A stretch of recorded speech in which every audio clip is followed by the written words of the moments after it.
고린도전서 7장 말씀을 선고하게 됐는데, 고린도 교회가 당시 이제 이런저런 문제로 사도에게 편지를 보내서 이런 질문을 했고, 거기에 대한 이제 답변으로 편지글을 보낸 말씀이 성경이 되어져서 오늘날 매 세대마다 이생의 육신의 몸을 입고 사는 모든 성도들에게 닥쳐오는 이런 여러 가지 그 문제들을 하나님이 어떻게 답변을 해주시는지 영감을 가지고 이런 말씀을 잘 깨달아서 우리 교회 생활에, 우리 신앙 생활에 잘 적용할 수 있도록 은혜의 영이 역사되시고 말씀을 들을 때 많은 빛을 비춰서 하나님의 넓으심을 다 깨달을 수 있도록 은혜 주시길 주님으로 기도합니다. 아멘. 네, 고린도전서 7장 1절부터 40절까지 읽겠습니다. 너희가 쓴 문제에 대하여 말하면 남자가 여자를 가까이 아니함이 좋으나 음행을 피하기 위하여 남자마다 자기 아내를 두고 여자마다 자기 남편을 두라. 남편은 그 아내에 대한 의무를 다하고 아내도 그 남편에게 그렇게 할지라. 아내는 자기 몸을 주장하지 못하고 오직 그 남편이 하며 남편도 그와 같이 자기 몸을 주장하지 못하고 오직 그 아내가 하니 서로 분방하지 말라. 다만 기도할 틈을 얻기 위하여 협상 얼마 동안은 하되 다시 하라. 이는 너희가 절제 못함으로 말미암아 사탄이 너희를 시험하지 못하게 하려 함이라. 그러나 내가 이 말을 하면 허락하여 명령은 권도요입니다. 권면요. 허락이요 명령은 아니니라. 나는 모든 사람이 나와 같기를 원하노라. 그러나 각각 하나님께 받은 자기 은사가 있으니 이 사람은 이러고 저 사람은 저러하니라. 내가 결혼하지 않은 자들과 과부들에게 이르노니 나와 같이 그냥 지는 것이 좋으니라. 만일 절제할 수 없거든 결혼하라. 정욕이 불같이 타오르다 결혼하는 것이 나으니라. 결혼한 자들에게 내가 명하노니 명하는 자는 내가 아니요 주시라. 여자는 남자에게서 갈라서지 말고 만일 갈라섰으면 그대로 지내든지 다시 그 남편과 화합하든지 하라. 남편도 아내를 버리지 말고 그 나머지 사람들에게 내가 말하노니 이는 죄의 명령이 아니라 만일 어떤 형제에게 믿지 아니하는 아내가 있어 남편과 함께 살기를 좋아하거든 그를 버리지 말며 어떤 여자에게 믿지 아니하는 남편이 있어 아내와 함께 살기를 좋아하거든 그 남편을 버리지 말라. 믿지 아니하는 남편이 아내로 말미암아 거룩하게 되고 믿지 아니하는 아내가 남편으로 말미암아 거룩하게 되나니 그렇지 아니하면 너희 자녀도 깨끗하지 못하리라. 그러나 이제 거룩하니라. 혹 믿지 아니하는 자가 갈리거든 갈리게 하라. 형제나 자매나 이런 일에 그에게 것이 없느니라. 그러나 하나님은 합병 중에서 너희를 부르셨느니라. 아내된 자여 네가 남편을 구원하려니 어찌할 수 있으며 남편된 자여 네가 내 아내를 구원하려니 어찌할 수 있으리요. 오직 주께서 각 사람에게 나눠주신 대로 하나님이 각 사람을 부르신 대로 행하라. 내가 모든 교회에서 이와 같이 명하노라. 할례자로서 부르심을 받은 자가 있느냐 무할례자가 되지 말며 무할례자로 부르심을 받은 자가 있느냐 할례를 하지 말라. 할례 받은 것도 아무것도 아니고 할례 받지 않는 것도 아무것도 아니로되 오직 하나님의 계명을 지키달라니라. 각 사람의 부르심을 받은 그 부르심 그대로 지키라. 네가 종으로 있을 때 부르심을 받았느냐? 염려하지 말라. 그러나 네가 자유롭게 될 수 있거든 그것을 유념하라. 주 안에서 부르심을 받은 자는 종이라도 주께 속한 자유이며 또 그와 같이 자유인으로 있을 때 부르심을 받은 자는 그리스도의 종이니라. 너희는 각으로 사신 것이니 사람들에게 죽이지 말라. 형제들아, 너희는 각각 부르심을 받은 그대로 하나님과 함께 하라. 아멘. 아멘.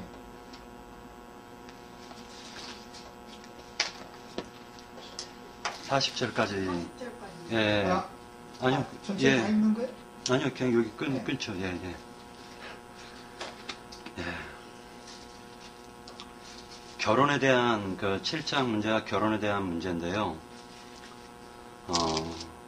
7장 문제를 그 잠깐 다루기 전에 우리가 6장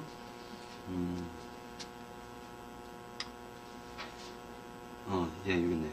6장 13절서부터 20절까지 제가 잠깐 읽어볼게요. 음식은 배를 위하여 있고 배는 음식을 위하여 있으나 하나님은 이것저것을 다 패하시리라. 몸은 음란을 위하여 있지 않고 오직 주를 위하여 있으며 주는 몸을 위하여 계시니라. 그러면서 또한 16절에 보면 창녀와 합한 자는 그와 한 몸인 줄을 알지 못하느냐. 일렀으되 둘이 한 육체가 된다 하셨나니 주와 합한 자는 한 영이니라. 그러면서 하시는 말씀이 19절에 너희 몸은 너희가 하나님께로부터 받은 바 너희 가운데 계신 성령의 전인 줄을 알지 못하느냐. 너희는 너희 자신의 것이 아니라 값으로 산 것이 되었으니 그런즉 너희 몸으로 하나님께 영광을 돌리라 하시고 난 다음에 지금 결혼 문제를 지금 말씀하고 계십니다.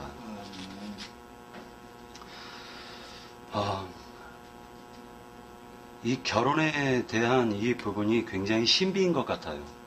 비밀이죠. 신앙생활을 하는 데 있어서 이 결혼이라는 이 비밀이 하나님께서 어떤 그 영적인 의미가 있는데 하나님과 저와 하나가 되어지는 그리고 또한 결합되어지는 그 사건을 갖다가 의미하기도 하고요.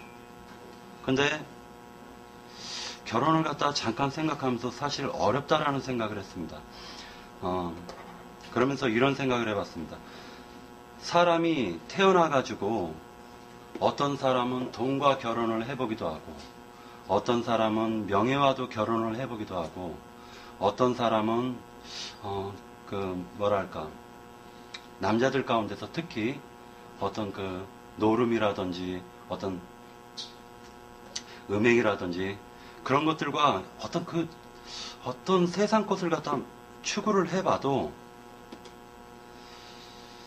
사람에게는 그 마음속에 어떤 공허함이라는 걸 채울 수 없는 것 같아요. 사람 속에 있는 어떤 그 공허함이라는 거는 이 세상 것으로 온갖 것으로 다 자기가 취해봤어도 그 공허함만큼은 결코 채울 수가 없는 것 같습니다.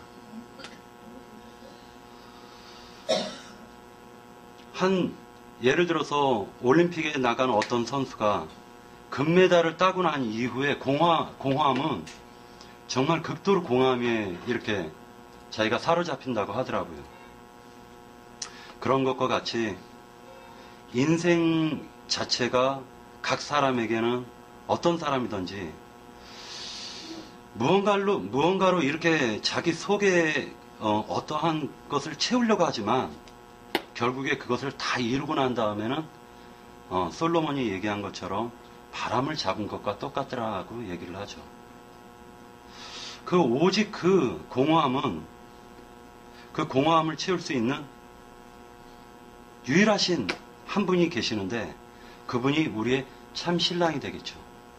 그분만이 오직 우리의 공허함을 가득 채워줄 수 있는 유일하신 분이시죠.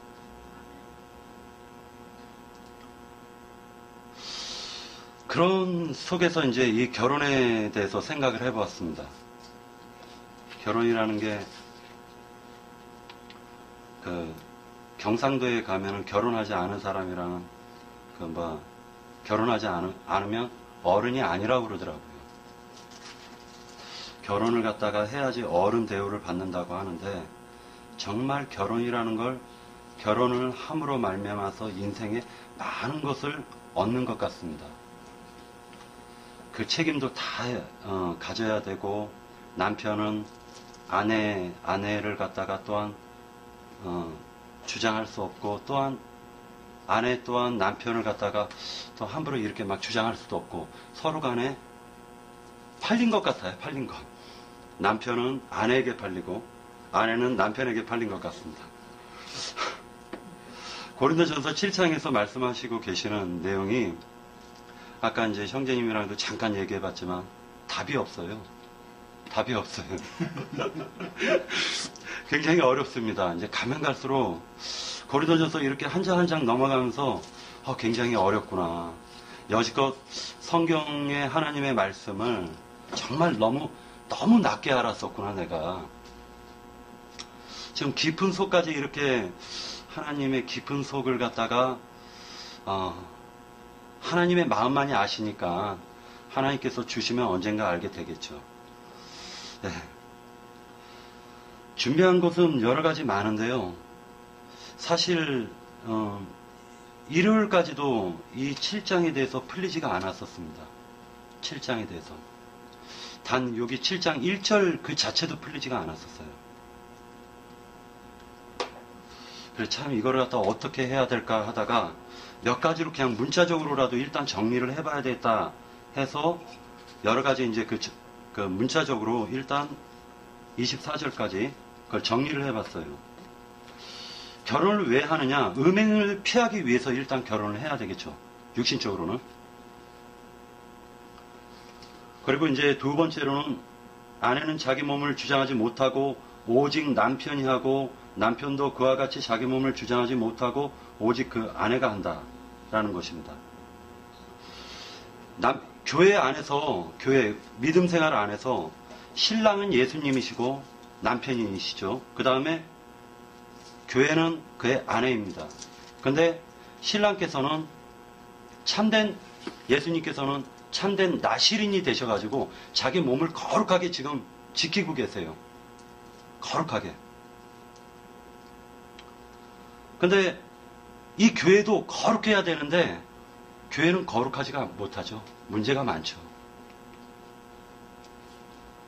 문제가 많으니까 또 교회죠. 하나님께서 그러함에도 우리를 부르셨으니까. 그렇지만 하나님께서는 분명한 것은 세상 가운데서 구별해가지고 불러내셨기 때문에 우리를 갖다가 흠이 없고 정말로 거룩하게 보존하시기를 원하실 거예요. 누구 안에서? 오직 그분 예수 그리스도 주 안에서 거룩하게 지키시기를 원하실 겁니다. 그러나 옛날 구약 성경에는 이스라엘이 하나님의 아내의 역할을 했었죠. 이스라엘이라는 나라가. 근데 이스라엘은 자꾸만 부정한 짓을 해요. 자꾸만. 뭔가 다른 것으로 자기를 갖다 채우려고 들었어요. 하나님보다도 그 신랑, 참된 신랑이신 오직 그분보다도 어떤 눈에 보이는 어떠한 것으로 채우려고 자꾸만 들었습니다. 그리고 그것으로 음행하고 그것으로 더불어서 자기 몸을 자꾸만 더럽혔어요. 호세아서의 두 아내가 그게 대표적인 것 같아요. 호세아서 1장 2절에서 보면 이런 말씀이 있습니다. 여호와께서 처음 호세아에게 말씀하실 때 여호와께서 호세아에게 이르시되 너는 가서 음란한 여자를 맞이하여 음란한 자식을 낳아라. 이 나라가 여호와를 떠나 크게 음란함이니라 하시니라. 이 말씀을 갖다 우리가 볼 때 이스라엘이 음란한 여자죠. 하나님께서 거룩하게 구별해서 불러냈는데 이들은 하나님을 떠나서 지금 음행을 저지르고 있습니다. 음란한 여자인 이 이스라엘을 갖다가 하나님께서 호세아 선지자를 통해 가지고 지금 하나님의 심정을 호세아를 통해 가지고 지금 알게 해주십니다. 그것이 무엇이냐? 음란한 여인 고멜을 통해 가지고 음란한 자식들을 낳으면서 그러면서 하나님이 이러이러한 너희가 이러이러한데 음란하고 음행하고 부정하지만 그러함에도 불구하고 호세아서 1장 10절에 보면 그러나 하고 반전을 딱 넣어요. 그러나 하고 그러면서 이 그러나가 없었으면 우리가 아마 죽었을 거예요. 정말 이게 참 성경 속에서 제가 느끼는 게 어떤 거를 느끼냐면은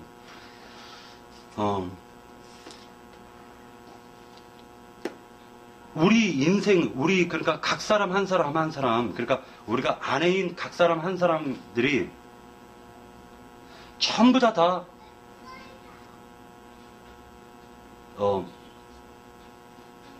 당신이 이러하였기 때문에 그리하여서 내가 당신을 사랑한다는데 하나님께서는 우리는 그리하여서 조건부로 이렇게 사랑을 하잖아요.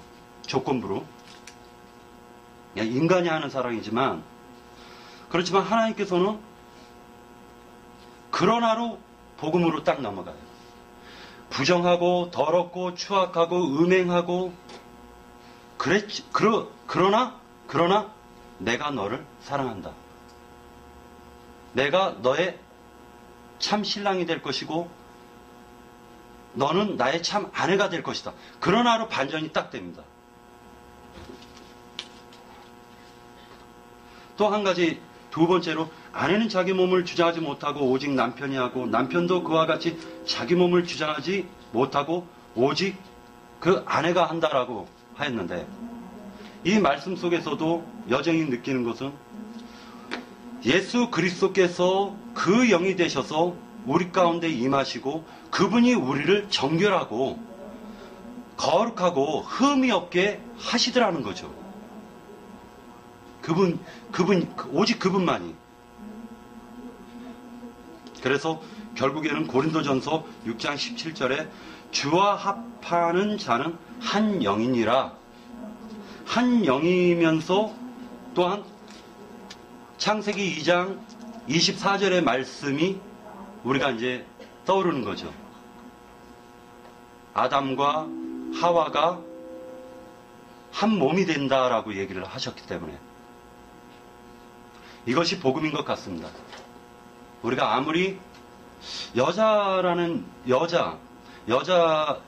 대해서 생각을 해봤는데 여자는 한번 부모에게서 태어나가지고 그 일생을 살게 되다가 그러다가 반전이 이루어져요. 여자의 일생은 어떠한 남편을 만나느냐에 따라 가지고 여자의 일생이 반전이 되는 것을 볼 수가 있습니다.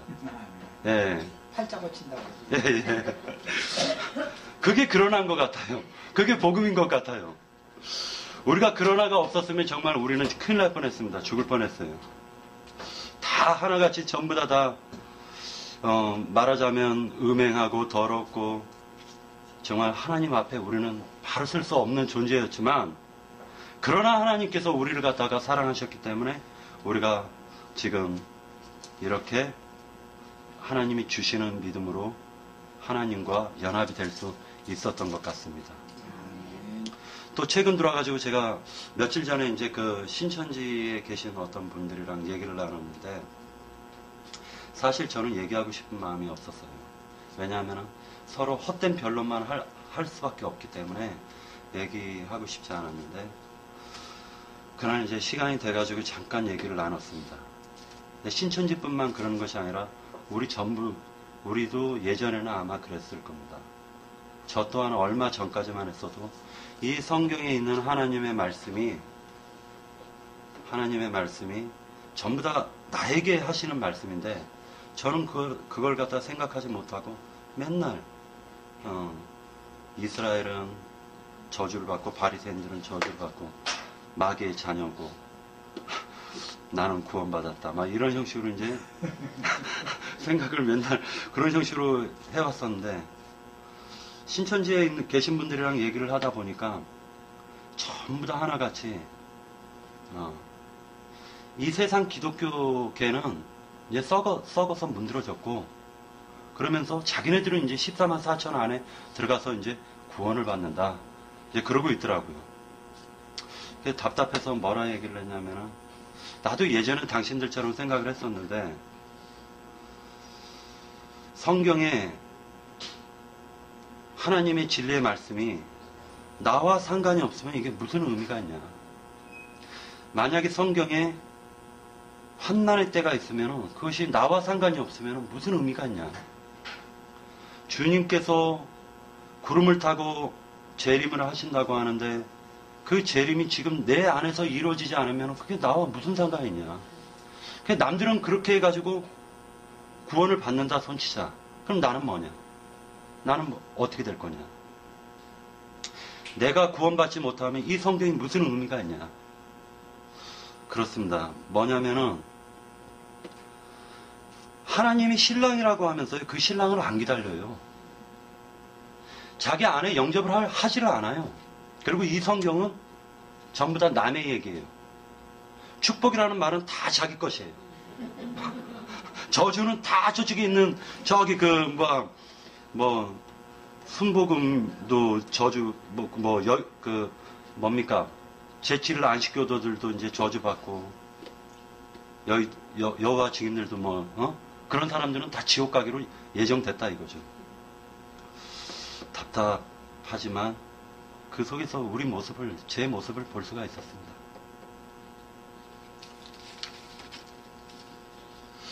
그리고 이제 고린도전서 7장에 보면 이제 절제할 수 없거든 결혼하라 하였는데, 저는 이 말씀을 보면서 이렇게 생각을 했어요.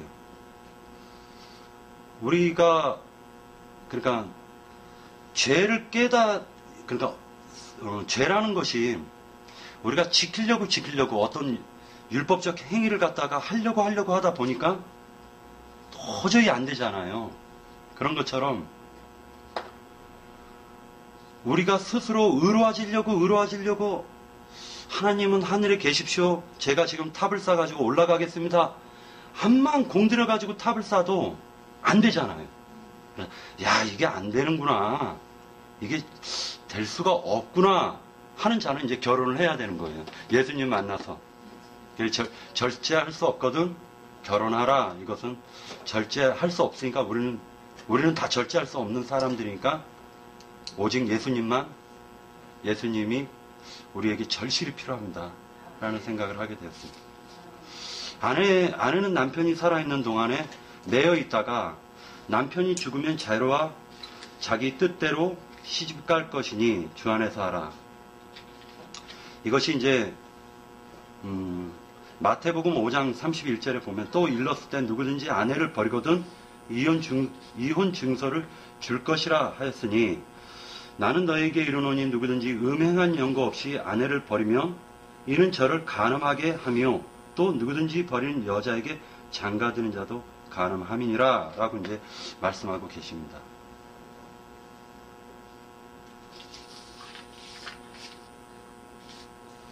그리고 이제 남편은 그렇습니다. 여기까지입니다.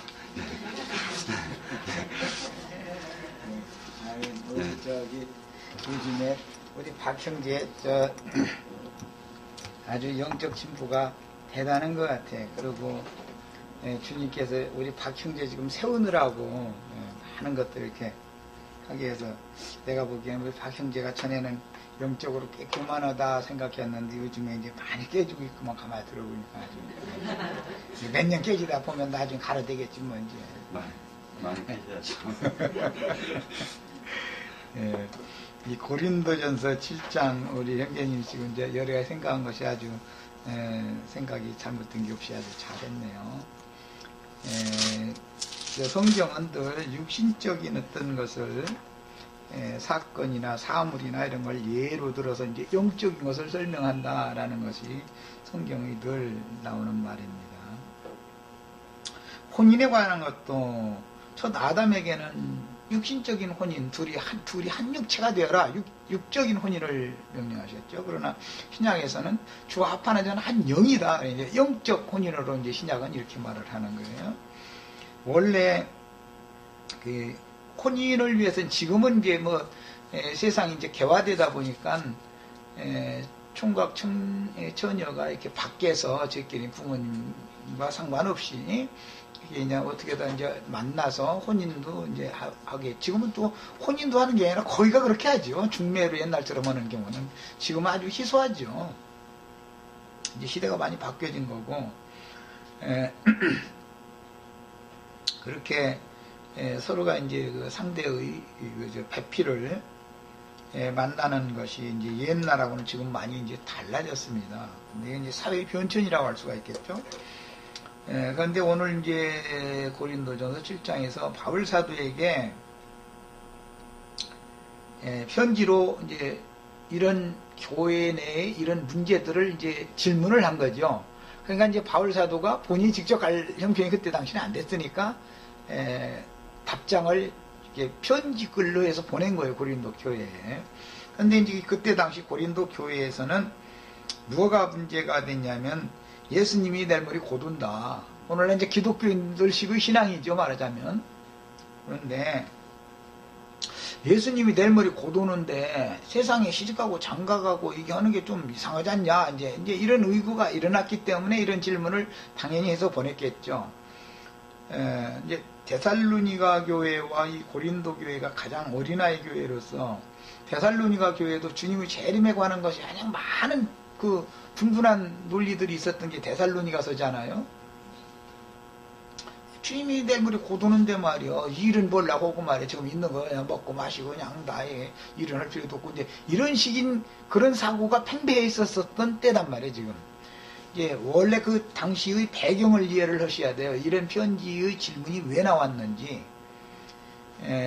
흔히 이제 그 재림신앙이다 이래가지고 세대주의 신앙에 깊이 심취된 사람들 보면은 아이들 학교는 뭘라고 보내느냐, 자식은 뭘라고 낳느냐, 이제 이런 생각을 많이 하죠. 돈 뭘라고 보냐, 이거 있는 거 그냥 서로 그냥 적당해서 먹고 마시고 그냥 써버리고, 곧 이제 내일 모레 곧 몇월 며칠 날 주님이 오는데 말이요. 그럼 다 모든 게 다 끝나는데, 이제 이런 사고를 갖고 있었던 거죠. 즉 말하자면 주님의 재림에 대한 이상이 확실하지가 않았다 이 말이에요.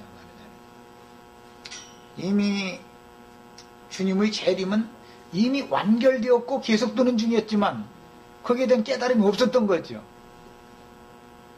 독생자로 오셨을 때 초림하셨고 구속을 이루러 죽으러 오셨고 구속을 이룬 다음에는 살려주는 영으로 재림을 이미 하셨음에도 불구하고 자기네들이 교회 생활한다는 것은 재림하신 주님과 영적으로 연합되어 있다는 상태죠. 지금 부부관계가 되어 있다는 상태죠. 그런데 거기에 대한 인식이 없는 거예요. 지금 없고 그냥 주의 날이 곧 딱 지는데 말이야. 나 지금 작년은 관연한 딸 뒀는데 이걸 시집을 보낼 거냐 안 보낼 거냐 이제 이 복잡한 문제가 이제 나온 거죠. 육신 생각에 빠지다 보니까 시집을 보낼까요 말까요 이렇게 질문한 거죠, 말하자면. 그러니까 이제 여기에 대해서 이제 답변을 하는 거예요, 바울 사도가. 참 우리 박영재 말 맞다나 답이 없어. 읽어보면 허라는 거요, 시집 보내라는 거요, 보내지 말라는 거요, 장가를 가라는 거요, 가지 말라는 거요. 도대체 뭘 어떻게 하라는 답이 없어요. 이것이 답이요. 그런데 또 이 고린도전서 7장을 보면 명백하게 말하는 것이 두 가지가 있습니다. 하나는 이것은 주의 명령이 아니라 나의 권도 허락합니다 라고 말하는 것과 이런 거에 대해서는 주님의 명령하십니다 라고 이렇게 이걸 명확하게 딱 갈려서 말을 하는 게 있죠. 바울사도라는 사람도 이것이다 저것이다 확신이 없었으니까 주의 말씀에 정확하게 있는 것은 주의 명령이다 라고 할 수가 있었지만 내가 하는 말이 곧 주님의 말이야 이렇게 묻었고 그냥 나 그냥 허락해 줍니다, 권면하는 것이다 말이에요. 시집갈 일이 있어 그럼 가, 그냥 시험 들지 말고 그냥 가는 게 나아, 그게 낫지 않겠어 이런단 말이죠. 그럼 차라리 그냥 순야되고 말어, 신부되는 게 낫지 않겠어 이래버리면 일이 간단하죠. 그런데 신부 된다고 말이 하다가 신부 못 되고 괜히 저 세상으로 말하자면 중된다고 산에 들어갔다가 파괴성 될 바에는 차라리 앉는 게 낫지 않냐 이 말이죠. 엊그제 뭐 어떤 중뭐 신문에 보니까 저 가발 쓰고서는 무슨 저 술집 이런 일반 술집이 아니라 이상한 술집에 가서 그 순덕동에 그게 또 걸렸더만 또 사람들한테 어떻게 가발 썼는데도 어떻게 그 사람 주인 줄 알고서는 하도 이제 저 많이 저 나오는 이제 신문 같은 나오는 사람이니까 이렇게 봤겠죠. 그러니까 이제 그거 그냥 아주 딱 걸려버렸더만 해가지고 이제 사람의 말이 술집에서 봤다 이거야. 그것도 보통 술집 아니다 이거야. 이제 이러면서 내가 이제 신문도 본 적이 있는데 하여튼 그 사람 정직하더만 아니 사실이라 나 그거 갔었다고 말이야. 나 파괴승이야. 아주 이제 그 사람 노골적으로 흘러버리더만. 파괴승도 중은 중이다 이거죠. 말하자면 중은 중이죠. 그게 답이 없는 거예요. 그 사람 말이 사실 정답이에요, 그게. 저 정력이 불타는 것처럼 막 끌어오르면은, 그러고서, 이게 사람이라는 건 나무잖아요. 근데 지금 이게 생나무인데, 생솔까지 겨울에 지금 이때쯤에서 생솔까지 쳐다가 아궁에다 넣으면, 탁탁탁탁 해가면서 말도 못하게 잘 타죠. 생나무가 불 붙으면요, 마른 나무 불 붙으면 저리 갈아요. 세상 말로 늦게 배운 도도 날 새는 줄 모른다 그러고, 이게 얌전한 걸로 알고 있던 사람이 엉뚱한 짓을 한 번 하기 시작하면 이것은 어떻게 그 사람을 제어가 안 되는 사람이요. 방문 잠궈 놔두면은 무슨 짓을 하는지 어쨌든 열고 나가거든. 막 머리 빡빡 깎고 막 그럼 수근수근 나가고 나간 거거든. 안 되는 거 이게 왜 육신의 어떠므로 자기 자신을 절제하고 제어가 되느냐면 그게 안 되는 거단 말이야. 혈이라는 것이 불인데 혈기가 펄펄 끓는데 어떻게 돼요? 바세바 요걸 게 없다니까. 그래서 바세바 그때 젊은 여자가 남편은 군대 가가지고서 휴가 얻어서 올 가망을 없게 생겼고 자기는 마침 그 한 달에 한 번씩 하는 달거리가 왔는데 그때 되면 이상하잖아. 이제 몸이 찌뿌드먹기 시작하다가 이제 그거 끝나고 나면은 이제 이제 막 참을 수가 없는 거거든. 이제 말하자면 이제 생나무 이제 불 붙은 거지요. 그러니까 에이 기왕 바람 빌 바에면 왕하고 피겠다 이제 이거죠. 생각은 잘한 거지 그게. 네. 기왕이면 뭐 동네 오직부리 온 사람한테 바람 피면 괜히 소문이나 나고 말이야. 사람만 꼴이 안 되니까 에이 기왕이면 왕하고 바람 피겠다 이렇게 한 것이 성공을 한 거죠. 말하자면. 그래서 이것은 하나님께서 그의 모든 사람의 인체 속에는 그때에는 그런 호르몬이 왕성하게 분비가 되도록 하나님이 해야만 하나님의 뜻을 이룰 거 아니야. 아들 딸 낳고 다 해야 세상 나라가 가야 복음 전해서 복음 들을 사람도 생겨나야 되는 일인데 그러면 다 거룩거룩 차고 앉았고 말이야. 다 신부되고 다 승려돼가지고 이러고 앉았으면 다 비근이 승돼가지고 이러고 복탁이라도 들고 앉았으면 하나님 뜻이 안 이루어지잖아. 이게 다 하나님이 하시는 일이니 이것을 어떻게 했냐 이런 말이죠. 사람이 하나님을 이길 수 있냐 이제 이 말이죠. 그러니까 우리는 첫째는 생명의 주인은 다 그게 생명의 역사를 일으키느라고 하는 거니까 궁극적인 것은 주인은 하나님이고 하나님이 하시는 일에 대해서 너희가 위선하지 말아라. 정력이 불든 막 활활 타오르고 시험 당할 바에는 그래 자기 안에 자기 남편을 둬라 그래요. 자기라는 것은 개인 소유다 이 말이죠. 내 것이다 이 말이죠. 그 청년들도 처녀 만나가지고 이제 그 전에는 거의 안타가 첫날 밤 다 지내고 너 이제 완전히 내 것 떼든작다 이러거든요. 그런데 미리 가서 점 찍어 놔버리지 대부분은. 내 것이라고 너 내 것이다고 말이 이렇게. 그거는 약혼을 했다 이제 그런 뜻인데 그런 거 보고 예정이라고 그래요. 예정 성경에서는 그게 점 찍어 놨다라는 말이거든요. 아무리 내가 누구를 좋아서 점을 찍어 놔도 하나님이 그 혼사가 순이 잘 되게 해야지 곧 일주일 후에 혼인 날짜까지 잡아놨는데도 파혼될 수도 있죠. 있어요. 얼마든지 그럴 수가 있는 거예요.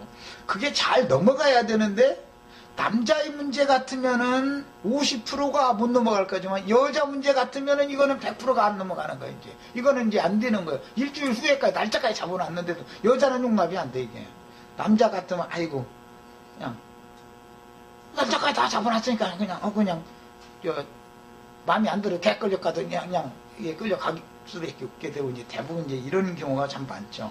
내가 왜 세상 예를 이렇게 드냐면 개 끌려간다라는 것은 율법 종교인으로서 하나님의 말씀을 받아들였다. 이제 그걸 설명하려고 그런 거예요.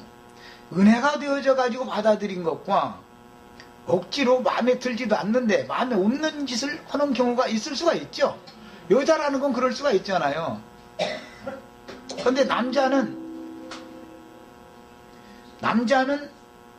여자와 같이는 생리적으로 하나님이 창조 질서가 다르죠. 내가 가끔 그 얘기하지만 남자는 밖으로 표현을 하지만 여자는 은근하단 말이에요. 실제적으로 생리적으로도 여자는 생명효소가 속으로 있고 남자는 밖으로 있잖아요. 그래서 남자는 뭐든지 화통하고 이렇게 표현을 하지만 여자는 표현을 못하는 것이 이게 특징이잖아요. 이제 그런 경우 육신적인 예를 들었을 때 마태복음 19장에 보면 혼인에 관한 말씀이 마태복음 19장에 나옵니다. 그런데 전체가 다 그 얘기지만 여기 오늘 우리는 1절에서 12절까지만 우선 보겠습니다. 19장 전체는 앞에는 육신적인 얘기고 뒤에는 이제 그것을 영적 적용을 하는 말씀으로 되어 있어요. 자, 19장 1절부터 봅니다. 예수께서 이 말씀을 마치시고 갈릴리를 떠나 요단강 건너 유대 지경에 이르시니 큰 무리가 따르거늘 예수께서 거기서 그들의 병을 고치시더라. 바리새인들이 예수께 나와 그를 시험하여 이르되 병 고쳐준 거는 태를 정결케 해놨다. 그 말과 같은 경수를 마친 상태를 말하는 거예요. 이거는 좀 설명이 길어져야 되는데 어쨌든 이해를 잘 하셔야 되겠어요. 경수 중인 여자와 연합을 하면 돌로 쳐 죽이라고 돼 있죠. 난 가끔 그 얘기하는데 말이야. 내 아내 어제 경수 중인데 나 연합했네 이러고 제사장한테 가서 광고할 사람이 누가 있어. 그런데 율법은 분명히 경수 중인 여자와는 연합을 하면은 부정하니까 돌로 쳐 죽여라 이랬거든. 그러니까 문자대로 한다면은 이게 자기 돌 맞아 죽으려고 제사장한테 가서 어제 저녁에 우리 아내 경수 중인데 이게 연합했네 이럴 사람은 없잖아. 그러니까 그것은 전부 영적인 어떤 뜻을 암시한다라는 것을 알 수 있는 거 아니에요. 경수 중이라는 것은 부정한 생명이 운행되는 육체의 육신이 살아서 꿈틀거릴 때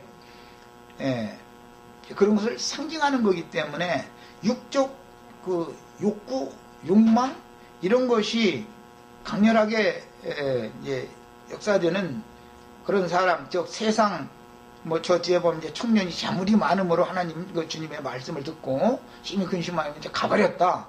주님께서 병을 고치시는 목적은 태를 깨끗게 해가지고 자기 아내를 삼으려고 병 고치는 거잖아요. 지금 말하자면 이것은 경수를 마친 것으로 상징하는 거예요. 다윗 왕이 무조건 오고 바세바를 오라온 게 아니죠. 먼저 정결케 됐는가를 물어보죠. 그러니까는 엊그제 다 경수 마치고 그게 경수 끝나서 목욕한 거다 말이요. 그 얘기니까 그럼 왕궁으로 와라 해가지고 이제 그 일이 그렇게 된 거잖아요. 그러니까 예수님은 부정한 여자와는 연합을 할 수 없는 거죠. 말하자면 이제 그런 거예요. 그러니까 병 고친 얘기가 딱 나오니까 병을 다 고치니까 바리새인들은 나와가지고 그걸 가지고 시험거리를 삼아가지고 혼인을 해냐 이혼을 하냐 이 문제로 갖다 질문을 던지는 거예요. 문맥의 흐름을 이해하셨죠 이제? 어떤 이유가 있으면 그 아내를 버리는 것이 옳으니까 이렇게 했어요. 이 어떤 이유라고 하는 것은 그들의 율법을 염두에 두는 말이에요. 모세의 율법에는 여자가 음행을, 남자가 음행한 것 때문에 이혼하는 일은 없어요. 율법에는. 여자가 음행을 한 경우에는 이혼 증서를 써주고 친정으로 보내버리죠. 그 율법이에요. 이것을 역사상에 실현한 것은 영적으로 우상신을 여호와신과 겸하여 섬기는 간음을 행했기 때문에 하나님께서 율법 말씀대로 그들이 그걸 믿고 있으니까 아시리아로 바벨론으로 율법 말씀, 저주의 말씀을 가지고 간 거죠. 그 우상 잡신에게. 이게 상징이에요.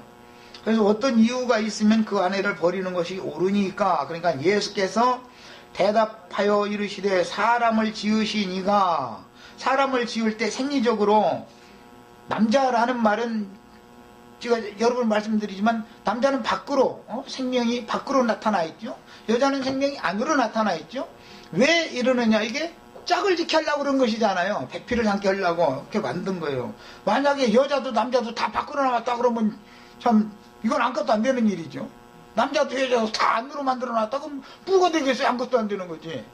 하나님이 사람을 창조할 때 벌써 하나님의 지혜가 여기 들어있는 거죠. 생명에 관한 말씀이 여기 들어있는 거고, 남자와 여자로 지으시고 말씀하시기를 그러므로 사람이 그 부모를 떠나 아내에게 합하여 둘이 한 몸이 될지니라 하신 것을 읽지 못하였느냐. 그런즉 이제 둘이 아니요 한 몸이니.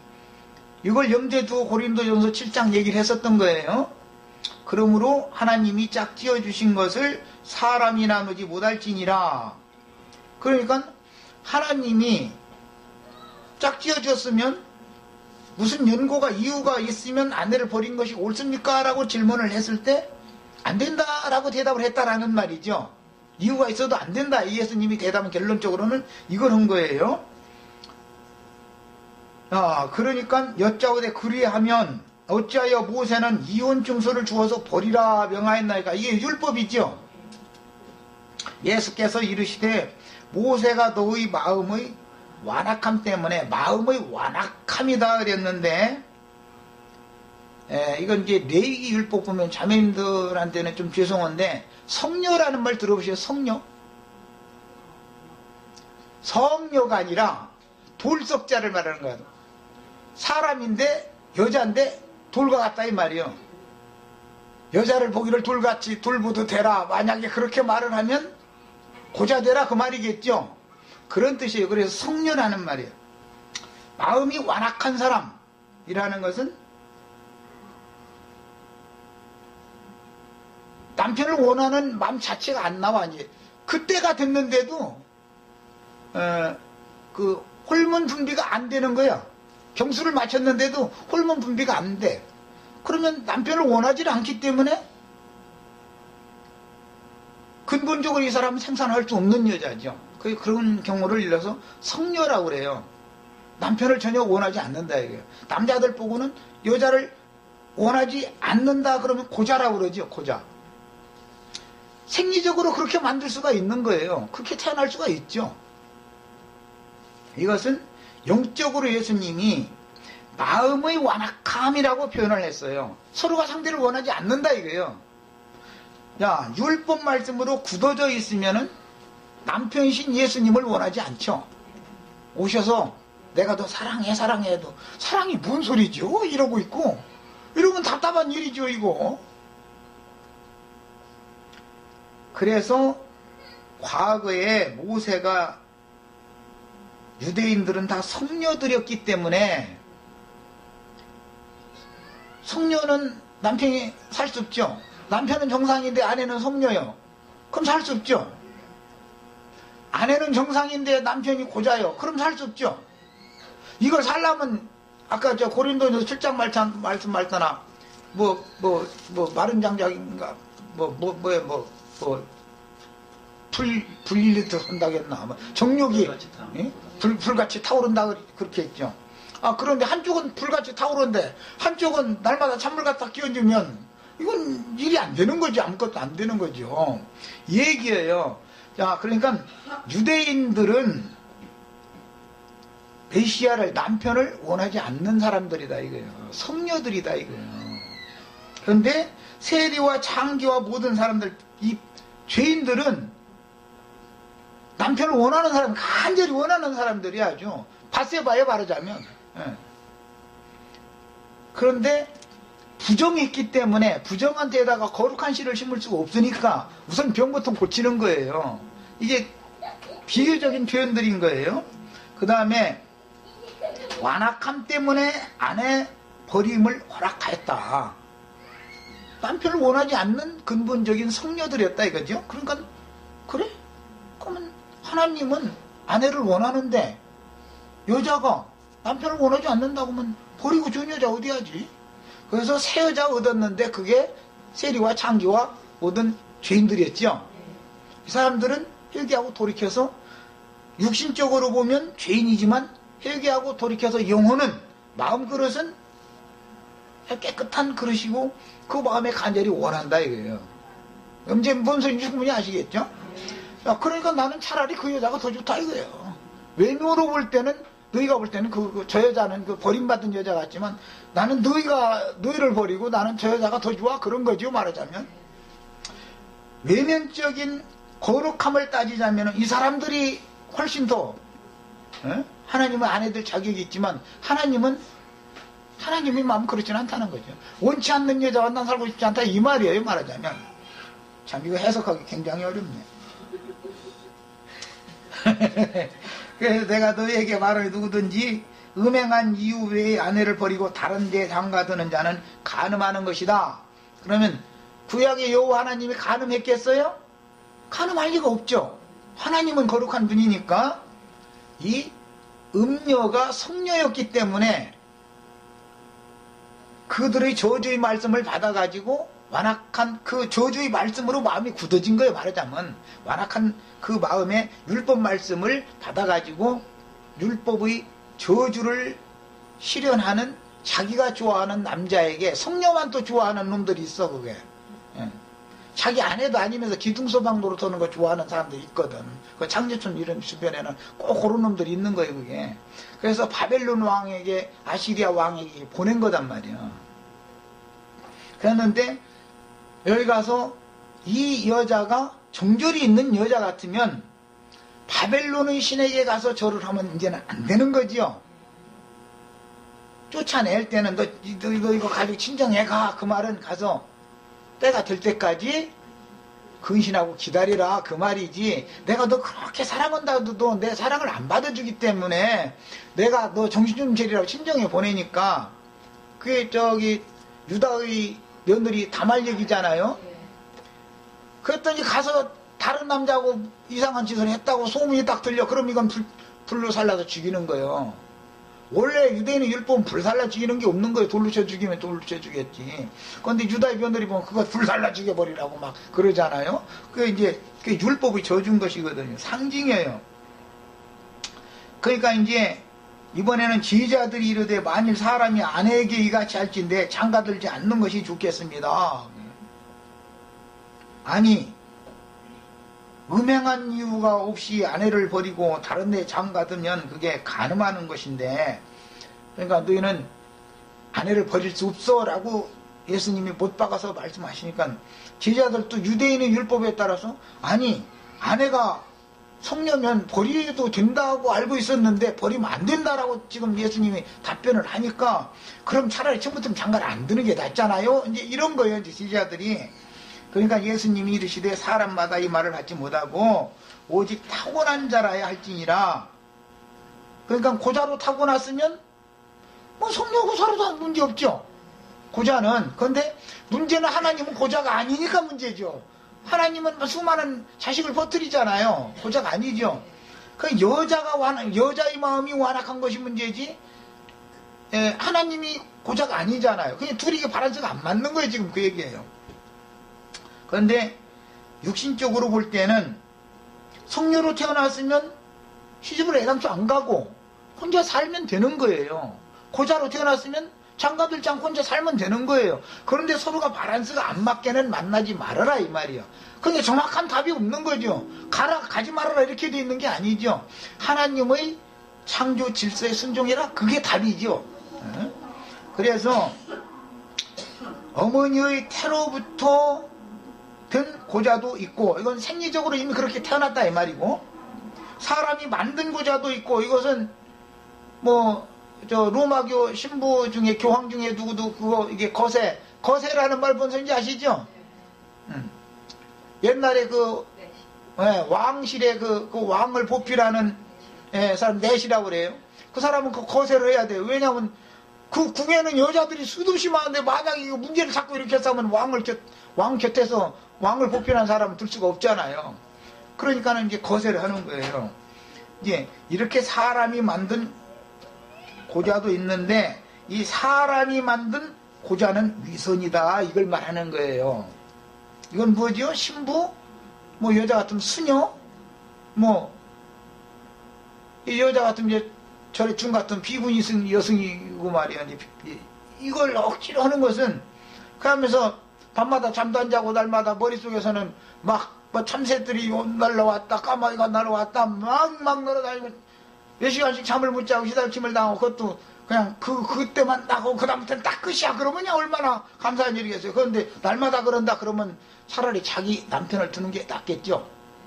사단에게 시험 받을 필요 없다 얘기를 한 거예요. 이제 천국을 위하여 스스로 된 고자도 있다. 바울사도는 여기에 들어가는 사람이죠. 바울사도가 고린도전서 7장 말씀을 하는 걸 보면 남녀관계를 너무 잘 알고 있잖아요. 너무 환히 알죠. 그럼 꼭 장가 가본 사람 같잖아요. 그런데 사실은 그도 모든 것을 다 생리적으로는 정상적인 사람인데 주님의 복음을 전파하는데 아내를 데리고 다니다 보면 여러 가지가 걸구적되니까 차라리 장가 가지 않겠다 이제 그런 거지요. 그래서 나만 어찌하여 개바와 같이 아내를 데리고 다니지 않을 권이 나에게만 없겠냐 이 말을 그래서 한 거예요. 그러니까 이제 바울 사도는 복음을 위해서 그렇게 한 거죠. 자, 그러니까 베드로 같이 오면 안 된다. 꼭 다 바울 같이 해라 이런 것도 아니죠. 그래서 이거 박영재가 아까 말한 것처럼 답이 없어. 이거는 그냥 하나님이 안배하시는 대로 하면 순종하시면 되고, 제일 중요한 것은 뭐든지 억지로 해서는 안 된다. 사람은 사단을 이길 수 없다 말이에요. 정욕이 불타듯이 일어나는데 사탄에게 괜히 시험할 기회를 자꾸 줄 필요가 없는 거죠. 그럴 바에는 각자 자기 안에 자기 남편을 둬라. 그래서 자기라는 말 그래서 한 거예요. 서로 이제 패피를 찾아라 이제 그 말이에요. 그 다음에 혼인에서는 구약 시대에는 아까 얘기하다 말았는데 반드시 중매쟁이가 필요하죠. 중매쟁이가 꼭 필요해요. 그래서 레위인들이 제사장으로서 신과 사람을 중매하는 거죠. 그 레위라는 이름이 연합시킨다라는 뜻이에요. 레위를 낳고 나서 내가 내 남편과 이제부터는 연합하리로다. 그 연합이라는 뜻이에요. 레위라는 이름이. 그래서 레위가 제사장으로 하는 것도 그 다 의미가 있는 거예요. 그래서 괜히 하는 게 아니죠. 그냥 이름이라는 건 이렇게 깊은 뜻이 있어요. 자, 제사장이라는 건 중매쟁이다 이 말이에요. 바울 사도가 나는 너희를 정결을 하는 처녀로서 한 남편인 그리스도께 중매하라는 사람이다 이렇게 표현했어요. 이게 제가 지금 중매쟁이지요. 우리 형제자매님들 예수님한테 이렇게 자꾸 만날 때마다 예수님하고 지금 연합 좀 하시라고 말이에요. 그래가지고 아주 기분 나쁘게 하시지 말고 기왕이면 말이에요. 그냥 아주 은혜가 넘치도록 하시라고 말이에요. 이제 그런데 이런 말하면 무슨 빨리빨리 알아들어야 돼. 그러니까 설명 안 해도 다음부터는 설명 안 하고 그냥 오늘 또 주님과 이제 연합하러 오셨으니까 좀 은혜가 넘치도록 연합 좀 하시라고 이제 난 이렇게 하면은 뭔 소리구나 얼른 알아야죠. 영적으로 이렇게 많은 깨우침을 얻고 은혜를 누리고 이렇게 하려고 우리가 말씀을 배우러 오는 거지 않겠어요? 그런 거예요. 그 다음에 육적인 이제 간음과 영적인 간음 이야기가 결론적으로 부자가 자기 재물이 많음으로 주님의 말씀을 듣고도 근심하면서 갔다. 그것은 그가 완악한 사람이죠. 이 부자의 신앙생활이라고 하는 것은 나사로의 신앙생활과 대비되는 거잖아요. 말하자면. 그래서 육적인 간음이라고 하는 것은 영적인 간음에 대한 표상인 것이고, 실제로 또 이 얘기하면 또 잘못하면 또 큰일 날 수도 있는데, 육신적으로 간음을 한다고 하는 경우에는 하나님이 짝지어준 대필이 아닌 어떤 상대방과 그 육신적인 그 연합을 갖는 경우는 간음이잖아요. 그래서 사별을 한 경우와 이혼을 하는 경우는 다릅니다. 이혼을 하는 경우는 그대로 지내다가 나중에 합하라 이렇게 돼 있죠. 이혼을 한 사람이 다른 남자와 혼인을 하면 그게 간음하는 것이란 말이에요. 자기 여자를 버리고 다른데 장가 들면 그것이 간음하는 것이요. 예수님이 그랬잖아요. 고린도전서 7장에서도 갈라서기를 원했어. 그래서 갈라섰어. 그러면 둘이 그냥 혼자 지내라 이거예요. 그러다가 서로가 이제 마음이 누거지면 또 합해라 이거지. 다른 상대를 찾아가지 말라는 거예요. 이것이 하나님의 말씀이에요. 그러니까 하나님은 아주 이래도 좋고 저래도 좋고 하는 것 같지만 사실은 어마어마하게 엄격하다라는 걸 알 수가 있는 것이죠. 세상에서는 이런 걸 막 무시해버려요. 자, 그 다음에 한 가지는 이제 영적으로 교회를 인도하는 장로가 되려면 반드시 한 아내의 남편이어야 된다는 전제 조건이 따라요. 그 디모데전서 3장 1절 2절로 나오는 말씀이에요. 교회를 지체들을 양무리를 가르치려면 반드시 촉을 두면 안 된단 말이야. 한 아내여야 되는 거예요. 그 다음에 이제 과부의 명부에 올릴 참 과부가 되려면 반드시 조건이 따르는데 그게 뭐냐면 한 남편의 아내였어야 된다. 조건이요 이것이.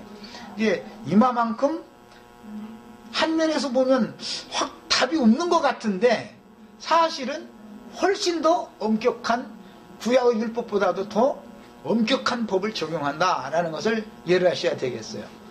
영적 적용이 이렇게 어마한 겁니다. 자, 여기까지 하고 기도하고 마치겠습니다. 오늘 고린도